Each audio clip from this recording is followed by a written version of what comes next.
There is a moment in most companies that nobody notices. When it actually happens, it's usually a Tuesday. Nothing dramatic, no crisis. Somebody asks you a certain question they should not have needed to have asked you. And you answer it because answering takes 90 seconds and explaining who should have answered it would take 20 minutes. This is the moment.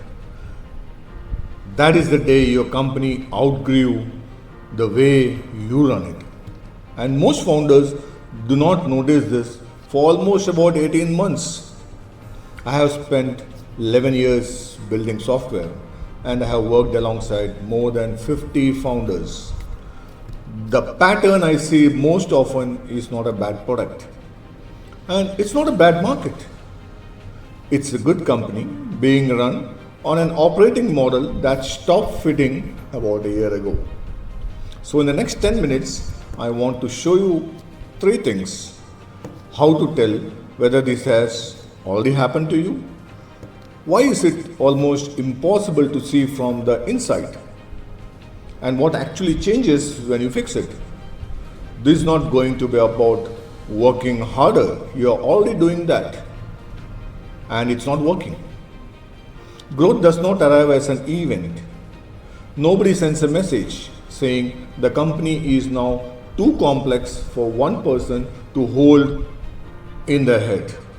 It arrives as an accumulation of multiple parts. Here is the arithmetic that hides it. Every month, your company gets roughly 4% more complicated. One more person, one more customer, with more than an exception. One more integration. One more thing that broke once and now has a special rule attached to it. 4% is nothing. You absorb 4% without noticing. Nobody has ever quit over 4%.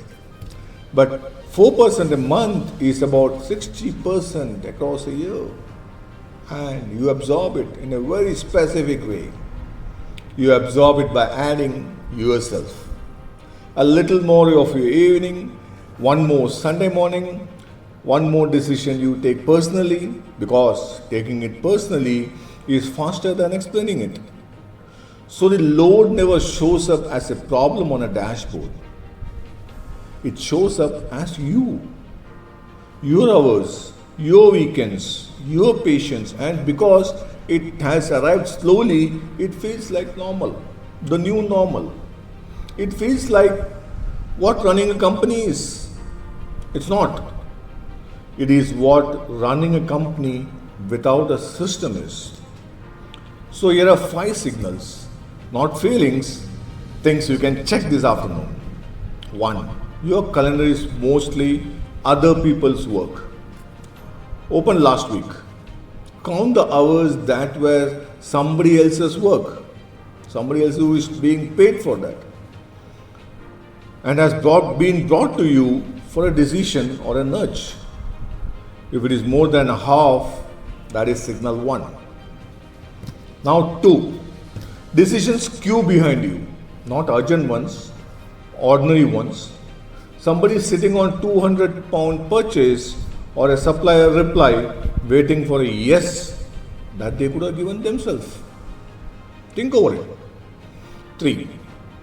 You are the only person with the whole picture. If a new senior hire started on Monday, nobody could brief them properly without you in the room. Is this important? That is not seniority. That's single point of failure. Number 4. New people take longer to become useful than they used to be. When you were 6 people, someone was productive in 2 weeks, and now it's 2 months. That's not the caliber of the hire. They are great. That's the absence of anywhere for them to plug in. 5. And this is the one founders skip past. You have stopped doing the thing you are great at, you are brilliant at, the thing that made the company work in the first place. Selling or designing or talking to customers, whatever it was. It was now the first thing that gets dropped when the week goes wrong. 3 of those 5 problems are true. This has already happened. Not is happening. It's happened. Now, the next part matters more than the checklist because it's where most founders get it wrong about themselves. You did not get worse at your job. The job changed underneath you. A founder's job changes at least 3 times. In the first phase, roughly not to 10 people, your job is to build the thing and sell the thing personally. Your hands on it. Around 10 to 30, job quietly becomes something else. You are no longer the person doing the work. You are the person making sure the right work is chosen and finished. And past 30, it changes again. Now you are designing the system that chooses and finishes the work without you standing in it. Clean? Nice? Good to hear? Here's the difficult part. Nobody tells you the job has changed. There is no letter, no announcement, no your title is identical, the same one, your email address is identical, the company looks like the same company. So you conclude quietly that you are failing at your job. When actually you are succeeding extremely hard at a job that stopped existing about a year ago. I have watched capable, serious people carry that misreading for years. It's not a character flaw, it's a missing memo for you. So, what do you actually do about it? What do you think? Not do less. That advice is useless because the work does not go anywhere. It just sits there rotting on your table. 3 moves, they are not glamorous. The first is to write down how decisions get made. Who decides what and up to what value. Most companies your size have never written a single line on this, which is why every decision defaults back to you for your approval. 1 page, who can spend what, who signs off on what, and who decides when 2 people disagree. If this is there, then let's go to second. The second is to give the week a shape. 1 meeting at the same time every week. 1 short list of what matters right now. A name beside every line. A person, not a team. And a check on each one 7 days later. That sounds almost too simple to be worth doing it. It's also the single highest return thing I have ever installed in my company. And I have installed it many times. The third, is to get information out of your head. Anything you know that nobody else knows is not an asset.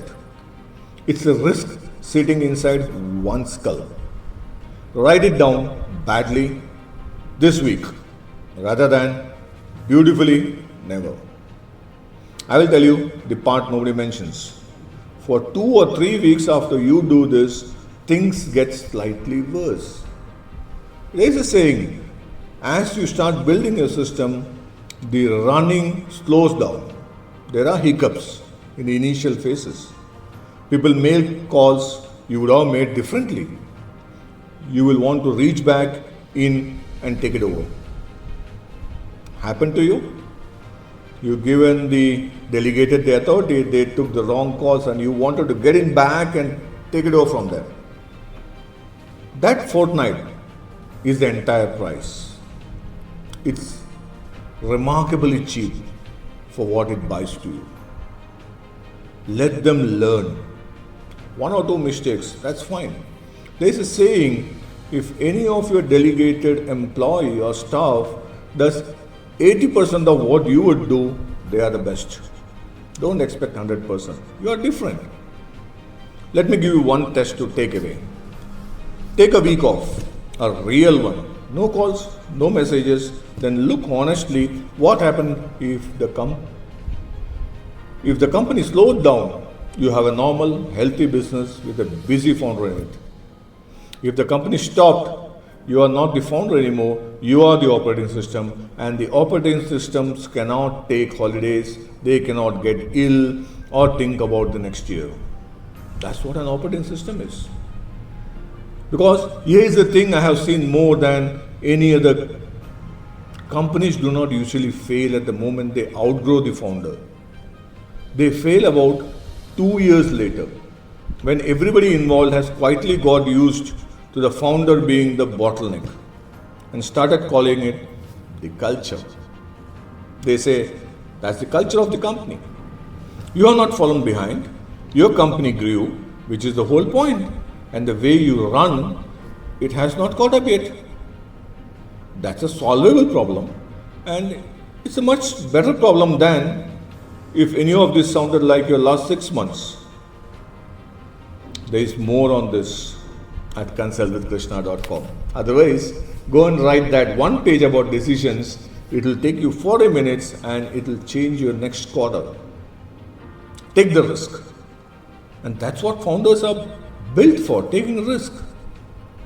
Unless as a founder you take that risk, the whole growth of the company is going to stall at some point of time, which becomes unmanageable. Try it out and throw in your thoughts what happened. Thank you.